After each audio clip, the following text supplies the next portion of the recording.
on what I've heard from Brendan O'Neill from the Board of Ed staff, that we have a quorum of board members on the call. And there are clear rules of engagement in calls like this that we all need to do our best to abide by. So I'm going to hand it over to Brendan O'Neill to do a little bit of housekeeping on protocols, and then maybe give us a roll call of who is on the call if possible. Yep. So Brendan, I'm handing it over to you. Thank you. Just for the record, this call is being recorded, and much like our other Board of Ed meetings, will be posted online after the fact. If anyone does not consent to being recorded, please hang up now. uh, just one of those, since now we're getting into wiretapping laws as well. I'll go over a quick roll call in just a minute. For those of you who are showing up on my list as wireless caller, I'm going to give the last four digits of your phone number, and if you could just identify yourselves for the record. Right now I see Miss Haney is on the call. I see Claire Galvin is on the call. Dr. Tracy Youngberg is on the call. Tracy, is everyone with you right now? Nope, just me, all by my lonesome. All right, great. Just how it's supposed to be. I see Mr. Jose Camacho is on the phone. Ms. Caban-Owen is on the phone. Ms. Margaret Chady is on the phone. Ms. Dawn Tomakos is on the phone. Mr. Mark Doyle, Ms. Mary Galucci, Mr. Jaime Gomez, Ms. Lynn Ide, Ms. Ilda Ray, Ms. Christy Dudek, Ms. Emily Milan, Ms. Nicole Bay, Mr. Robinson Camacho, Ms. Sarah Larson, Ms. Janet Testa, Ms. Kim Vera, is that correct? I'm just reading off the caller ID names. Mm-hmm. Okay. Miss Suzanne Craw, 9163. Miss Lambert is on the phone. 8108, Miss Suzanne Marquez. Mr. Miguel Pabon. Who is calling from the number ending in 5579?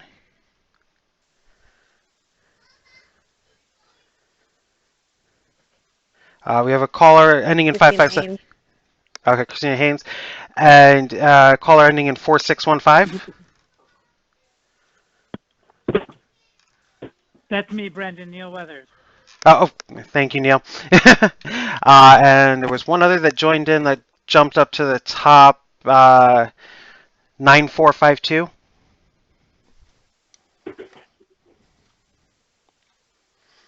Showing up as a Christopher Jones. Could you please identify yourself, the person who's calling in from 9452? Oh, this is Tracy Jones. Thank you. Okay, thank you. If you can, while we're on the... I'm going to have you just describe how this meeting will be run, Brendan, and then we'll get started, because I know we have time constraints.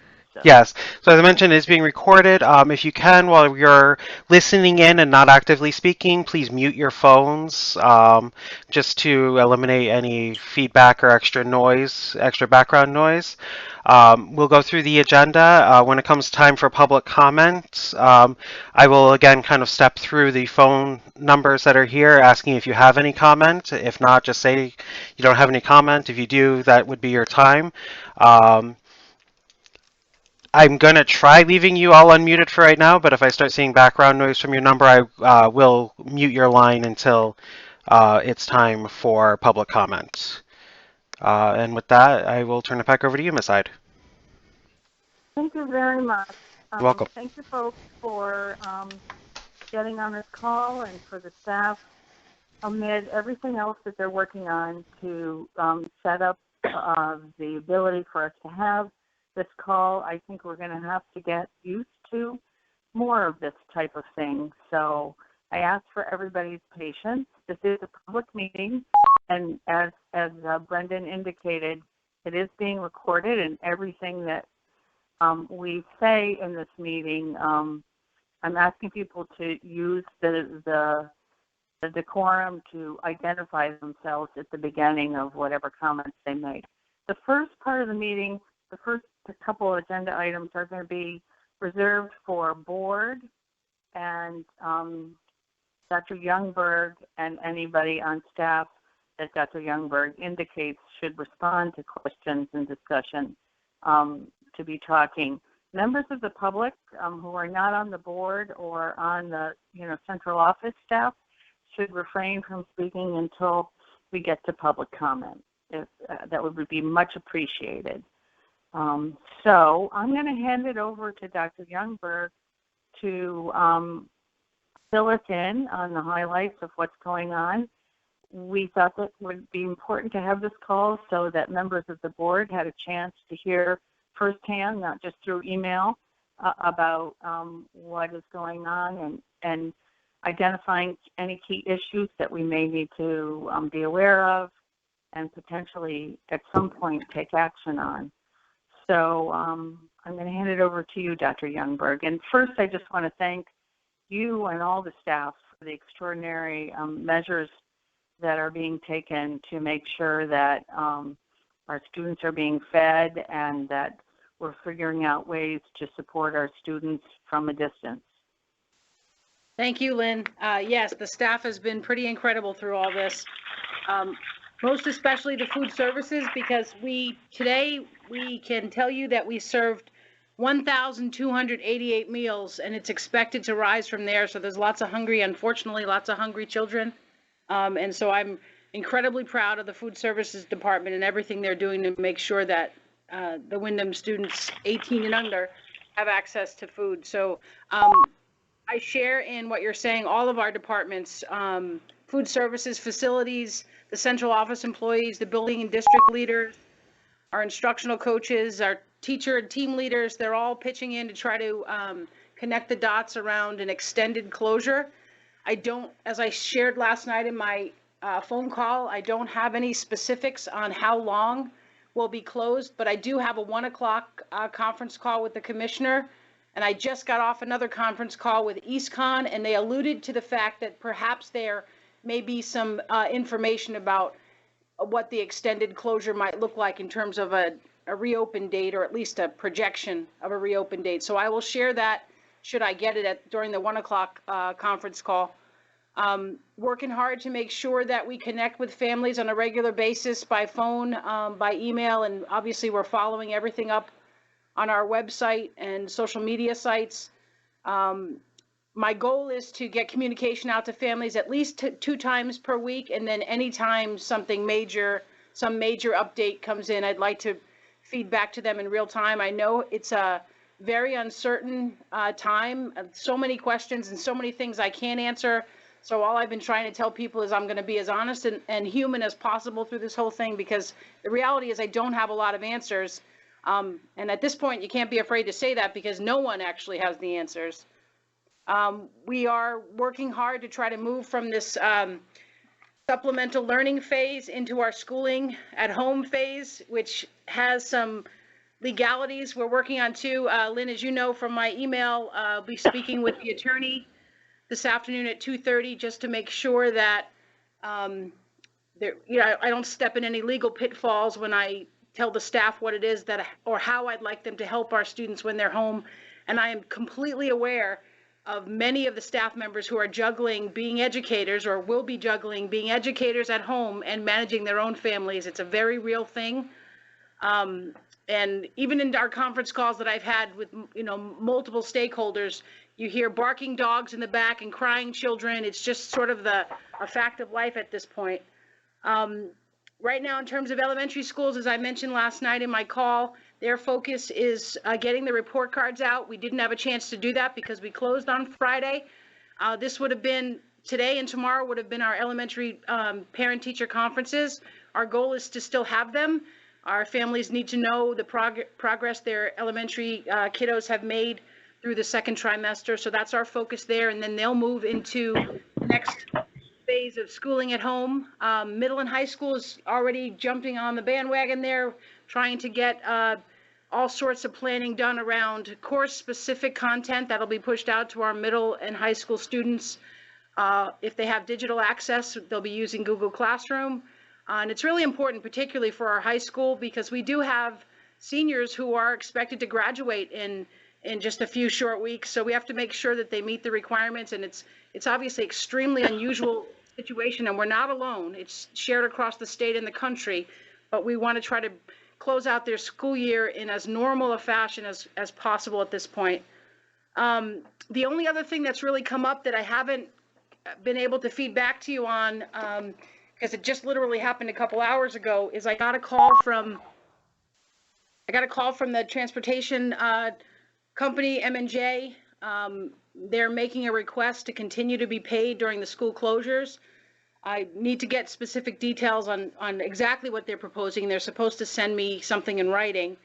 They're asking, I guess, not just Windham, but many of the towns that they service to continue to pay so that they don't have to lay off their drivers, because they're afraid if they lay off their bus drivers, when we do reopen, they're not going to be able to guarantee service. So I wanted, as soon as I get the information from M&J, I'll share it with the board. I've also already put out a request to the local superintendents, because he explained to me that he's calling all of them where they have contracts to find out how they're handling it, and I'll share that information with you as well, so that the board will need to make a decision on that, because the contract is silent on what is supposed to happen in lengthy closures.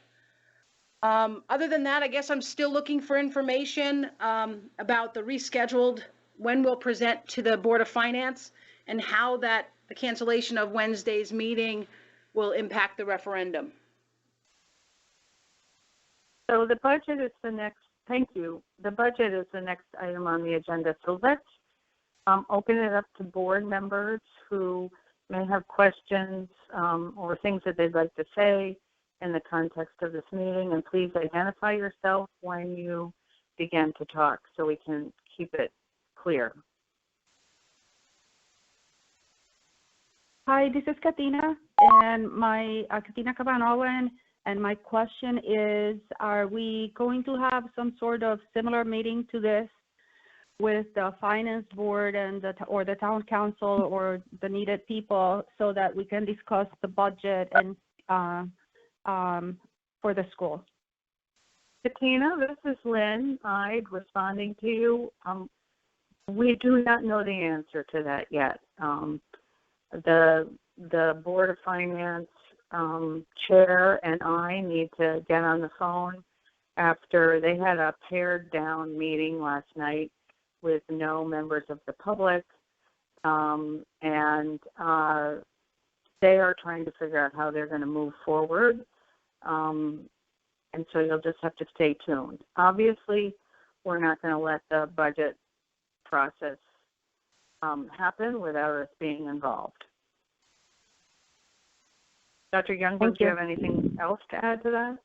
I don't. I'm Okay. just as I've been focused on many other things, but I know the importance of making sure that budget process, is carried out. But this is Tracy Lambert, if I may. Yes. Okay. I think that, Lynn can handle figuring out what the Board of Finance is doing, because you've got a whole lot on your plate right now, Dr. Youngberg.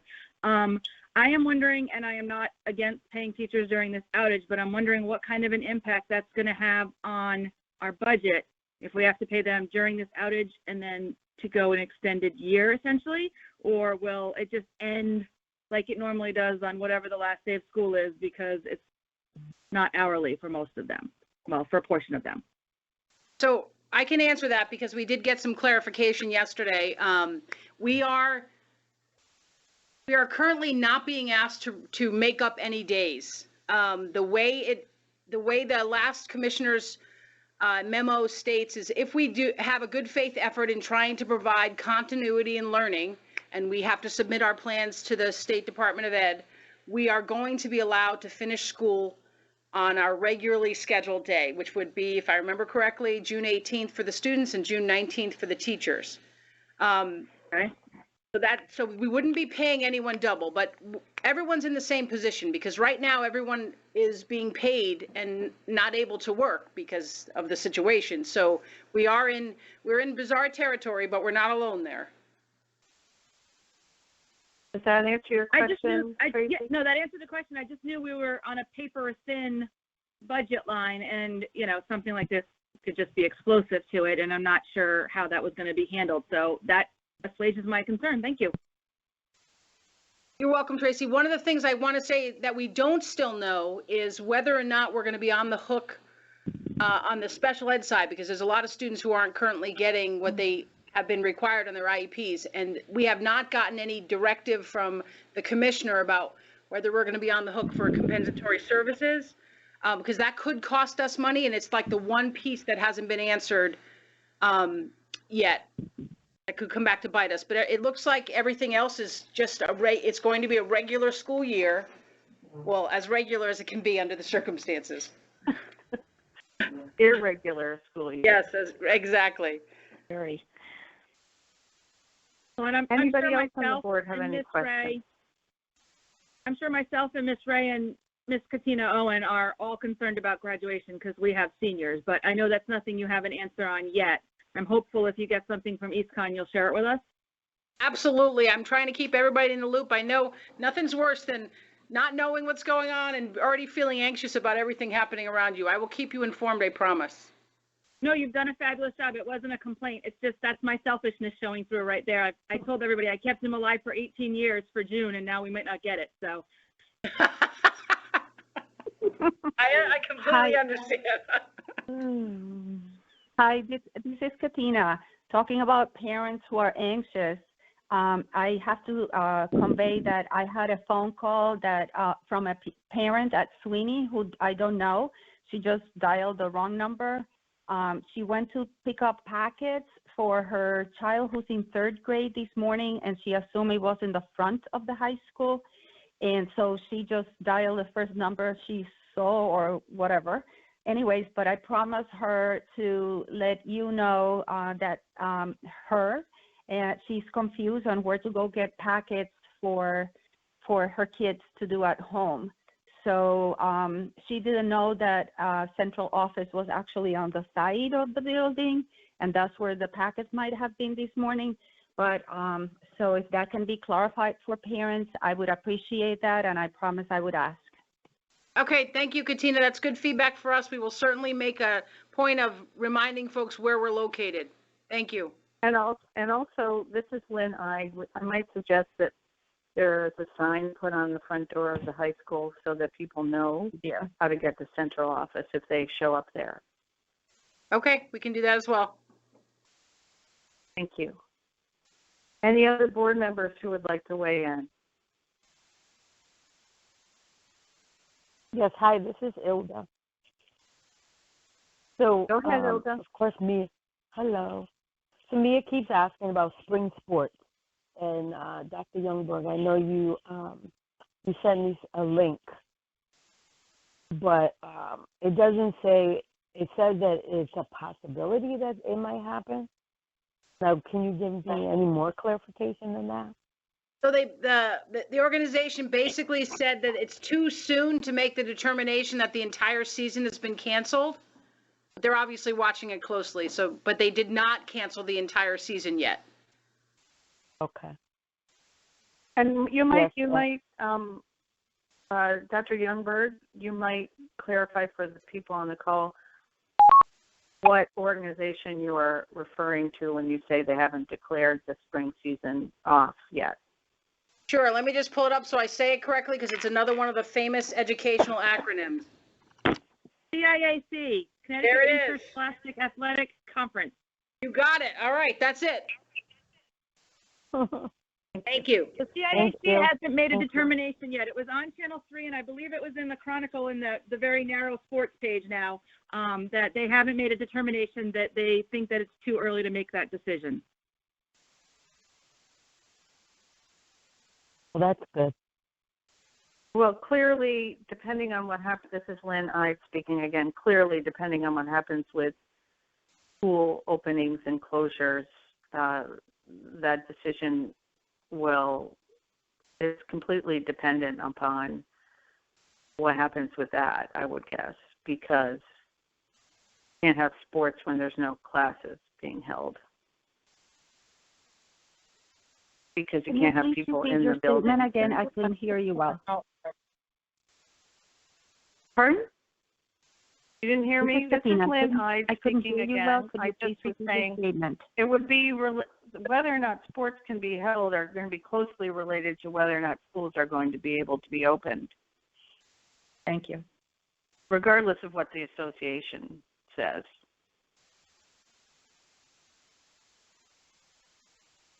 Is there anybody else on the board who has any questions or would like to make any comments? This is Ilda again. Okay, so let's just say hypothetically we don't reopen our schools. So what does that mean for our seniors? Will they have Dr. some type Youngberg? of graduation? I don't think we have any of those answers yet, unfortunately. I wish I could tell you that I knew the answer, but I don't. Not yet. Okay. Thank you. Hi, this is That's it Katina. for me. I do have a comment, and it's how grateful I am to the staff for all that you're doing. And yesterday, I happened to go to a family home because they called me for another financial emergency, and they were just beyond themselves thanking the staff for the food that you are providing for our children. So thank you. Yeah, we're really proud of that too, Katina. I don't know if you were on when we announced that they served 1,288 meals today. Yes, Wow. I heard you. Thank you very much. Excellent. Wow. Great. Is there anybody else on the board who has a question or concern or comment? Lynn, this is Mark Doyle. Okay, go ahead. Tracy, Dr. Youngberg, going back to the bus contract, I know we don't have any specifics at this point. When you are conferring with your other superintendents, can you get some guidance as to the possibility of, well, obviously, one, not paying, but if we do decide we want to make some sort of payment, what would that be just to cover the drivers? I don't feel a need to overpay them for operating the buses and when the buses aren't operating. So if you can just generate whatever option you can, then I would appreciate it. Yeah, I'm pretty sure that there's got to be some negotiation in there. I appreciate that as well. I'll make sure that we get that. Absolutely. We're working on our end trying to determine what it is, what the daily rate is, and then working backwards from there. So I hear you loud and clear. That's a very good suggestion, Mark. Thank you. Anybody else on the board?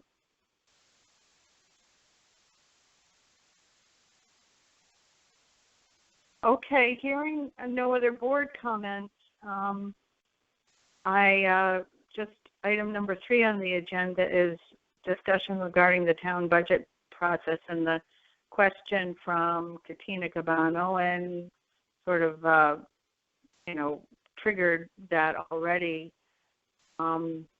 It's just fair to say that we are in uncharted times, and I do not want to put words in the mouths of anybody from the Board of Finance or the town regarding how they're planning on proceeding. I just want to remind folks that there was a charter change several years ago that allows the Board of Finance to make a decision to change the normal date of the budget referendum, which would be usually, say, the first Tuesday of May. They are allowed to change that and push it back. So I know that is something that is on the minds of the Board of Finance chair at this point, on the mind of the Board of Finance chair at this point in time. And we have a situation with the Board of Finance where, under the way they operate, not only would there have been an opportunity for us to present our budget to them, which was going to happen yesterday and has now been postponed because of the need to try to decrease the number of people in a room together. There is also a requirement that the Board of Finance have public hearings on the budgets that are being proposed to them, not just the Board of Ed, but the town budget. And how to handle a public hearing process and public input process in these times is another thing that they will be grappling with. And so I just think we need to be patient. And I'm sure that they will work out a process. And once we know what it is, we will let the board know how they can relate to that process. Clearly, the superintendent and any particular staff and the board will want to be involved in that process. But we just need to wait for some guidance about how they're going to proceed. It's not our process to run. It's our process to participate in. So we'll just have to be patient about that. I don't know whether Dr. Youngberg or anybody, and I also, before I pass it off, I agree with what Tracy Lambert said earlier on, that of all the things that Dr. Youngberg is dealing with, this is not one of the things that you should have to be worrying about. That as chair of the board, I will take that responsibility to work with the Board of Finance on what the process will be for us. I appreciate that. Does anybody have anything to add to that? Just that I'm thankful. Anybody else have any questions about This is that? Jaime. I have a question.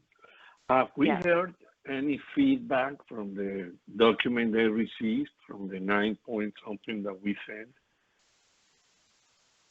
No, I have not heard any feedback. How about you, Dr. Youngberg? Have not From heard. Board of any- Finance.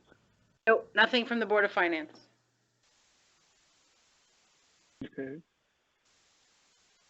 Hey, That was this it. is Paula. Oh, Yes, sorry. Paula? I had spoken briefly with Tyler, and there was no feedback in terms of our proposal for increase. He did have some questions, which thank you, Dr. Youngberg, for getting that information to me, which I did forward to him. And I think some of that information, will be helpful. You're welcome. Actual. Yep. that was Obviously, great. this is Lynn. We did have the superintendent and staff worked on a presentation that we would have done yesterday. So we are prepared when we are asked to come forward to the Board of Finance with a pretty clear, thorough presentation on the budget and why we're asking for what we're asking for. So, but these are extraordinary times that we're in, and none of us can anticipate what's going to happen next. They realize that too. Yeah. Realizes the situation we're in as well as the difficulty. That's Any Tracy other Lambert? board members who want to ask about this, or Dr. Youngberg? No, I'm all set, thank you. Lynn, this is Any Tracy other board Lambert. members? Lynn, can you hear me? This is Tracy Lambert. Oh, go right ahead. Sure. Paula, can you share what those questions were about? It was a question about personnel in terms of how the personnel budget was derived at. If it included fully. I'm sorry. I'm trying to do paperwork at the same time. If it included fully funding all of the positions, or if some of the positions were funded for a portion of the year, or given possible attrition, those kinds of questions, which Dr. Youngberg was able to answer very well, very concisely, and sent that on. I'll forward them to the board members, so you're aware of what was asked and answered. Okay. I'm just curious what their concerns are, that's all. Mm-hmm. No, and you should be in the loop. I've just been a little preoccupied. I apologize. Well, it's eating all those bonbons. Yeah, that's right. Thank you, Paula. Thank you, Dr. Youngberg. You're welcome. Any other questions about the budget process before we open up to public comment? No? No. Okay, hearing none, I'm going to hand it over to Brendan O'Neill to facilitate the public comment section of this agenda. And I just want to make it clear that public comment is, generally speaking, one way. We can hear from folks. We can't engage in a big back and forth especially with this many people on the call. But there may be some things that I, as the chair, may decide that we want to respond to on this call, and we'll just take it as it comes. I know we need to finish by 12:55 or so today because Dr. Youngberg needs to get off and get on a 1 o'clock call. I want to give her a few minutes to breathe in between. So with that, I'll hand it over to Brendan. Thank you, Ms. Hyde. I'm just going to go through the list of callers that I see on the call and ask if you have anything, just yes or no. And then at the end, I will ask for anyone else at the end who I may have missed. Claire, do you have anything? I do have a question for Dr. Youngberg to be answered at some point. I was wondering if she could speak more on the legal issues that she mentioned in terms of homeschooling. I'm wondering what those issues might be to facilitate learning at home. Claire, I think we should probably follow up with a phone call on that. And it's not necessarily about homeschooling. It's about asking the employees or mandating that the employees do things at home while they're potentially supporting the schooling at home phase. So why don't we follow up with a call after this? Or actually later on this afternoon, because I'm booked for conference calls until probably 3 o'clock. Will do. Thank you. I will include staff in this, so next on my list, Mr. Jose Camacho. I just want to say thank you to all the staff members that have continued to work throughout all this, and thank to the food department. And please reach out if I can support anybody.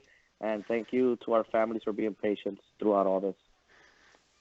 Thank you. Brendan, I might ask that I want to make sure members of the public get a chance. We'll go through that first then. First. Yeah, thank you. Certainly. All right, let me, Miss Emily Burdick. Nothing. Thank you. Ms. Jones. Hi. Hi. I just had a question for Dr. Youngberg. I have two boys that are on the spectrum, so it's very their schedule is out of whack, obviously, right now. But I just had a question as far as, does she see us going online to do online classes, and if so, will we be provided with the equipment to do that, as far as tablets or anything else that we would need for that, just out of curiosity? So we are moving toward a more digital approach for the families that have access, but I don't know if it's going to truly be what some people envision as online learning. So I don't think I can, and I know that we're not going to be able to provide anything more than a Chromebook if your family needs a device. And we're in the process of rolling them out now. I don't know if Mr. Pabon or Ms. Craw want to comment, given that you stated your children have some special needs. Yes. I don't know if they can hear me. Yeah, Tracy, it's Miguel. I can speak.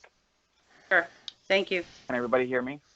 Yes. Yes. So this is Miguel Pabon. I'm the Director of People Services. And to just respond to your comment, we are working diligently in trying to figure out the supports that special ed students would need above and beyond what our general students would need. And so we would be in touch with you or any families who need that and figure out next steps. As has already been stated, we're trying to deal with the situation as it arises. So thank you for your question. But if you have further questions, you can certainly call our office and we can assist you with any of those questions. And the same goes to anyone else who has specific questions about their students and their students' programs. I thank you for that, and you're doing a great job. Thank you all. Thank you. Thank you. Okay. I'm just going through. I have a 203 number that ends in 8222.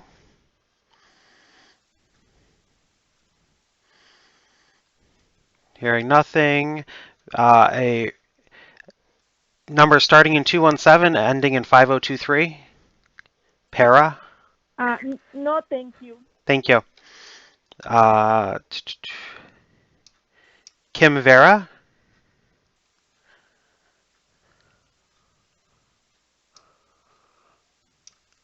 All right, hearing nothing. Are there any other members of the public who wish to speak? Everyone else I have listed as wireless caller.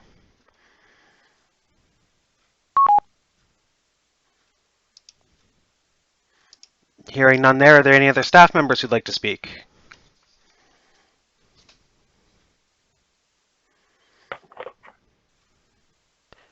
All right, hearing none, I will turn it back over to you, Ms. Ide. Thank you very much. Folks, I want to thank everybody for their wonderful phone behavior today, and again, want to reiterate how appreciative I think many members of the public and and I know the Board of Ed are for all the work that everybody is doing in this very uncertain time. And just one thing I want to say is that I know we have all been asked to socially distance ourselves, but that should not be taken to be that we should be emotionally distancing ourselves. And I encourage members of the board to reach out to me with any thoughts they have on how we can best keep people connected and get them the information they need, and that we acknowledge that we don't have the answers to everything at every moment, because we're all sort of in this together. And with that, I think we will probably, depending on what Dr. Youngberg is hearing from the state authorities, we may be dealing with this remote kind of business for a while. And I hope that the board will be patient as we figure out how best to do that and abide by all the freedom of information and other laws that we need to be paying attention to. Thank you, everybody, for being on the call, and we'll all be in touch, I'm sure. Dr. Youngberg, is there anything you want to say? No, that's it. I thank you all. I'll keep you posted if I hear anything. Thanks. Thank you, everybody. You too.